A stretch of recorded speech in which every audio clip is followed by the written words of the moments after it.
What is ASEAN?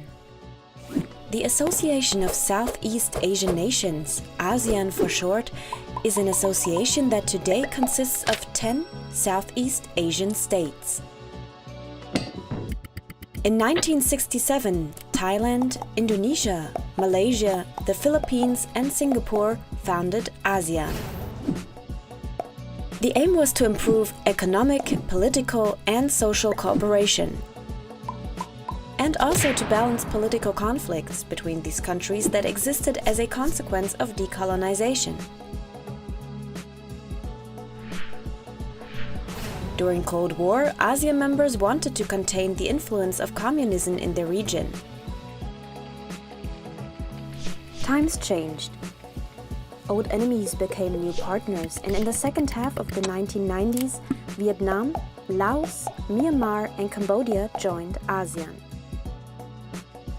The collapse of the USSR, the founding of the World Trade Organization, and a financial crisis in Asia prompted members to deepen their relations and adapt to the new situation. In the 2000s, free trade agreements were concluded with India, China, South Korea, Australia, New Zealand, and Japan. In the future, the entire region will be merged into one large free trade zone. Since 2001, the ASEAN Summit takes place annually. It is a meeting of the heads of state and government where current problems are discussed and solutions are worked out.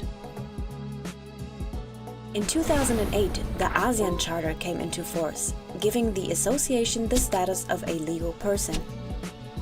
Principles of non-intervention and consensual decision-taking remained unchanged by the Charter.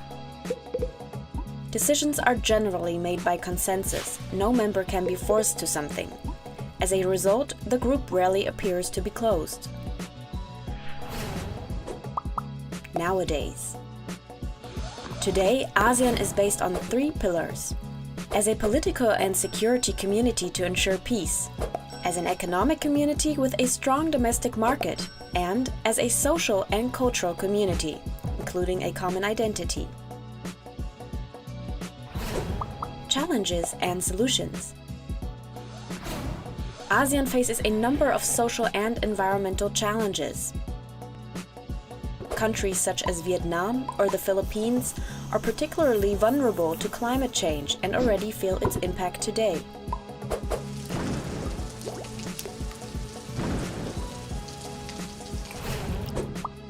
Problem: coal production. Nevertheless, member states plan to meet the energy demand by making primarily use of climate-damaging coal. Indonesia plans to build 117 new coal-fired power plants by 2025. Myanmar invests in gigantic hydroelectric power plants and coal. Laos builds dams on the Mekong. The result is that Vietnam loses water in the Mekong Delta. However, fossil fuels, for example, are not necessary to cover the lack of energy. Renewable energy sources ranging from biomass to solar energy and wind power have enormous potentials in the region. They too would promote the local economy and provide sustainable jobs. Problem: the haze. Large areas of precious rainforest are burnt down for palm oil plantations and cattle feed cultivation all over Indonesia. The smog of these fires covers large parts of Indonesia, Singapore, and Malaysia.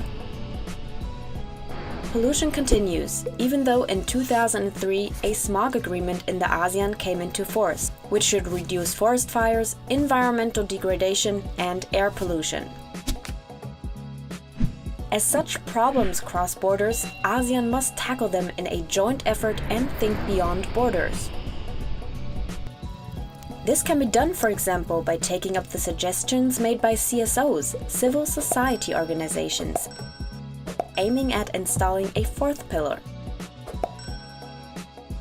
the environmental pillar. It must ensure that the ecological limits are taken into account in the growth debate.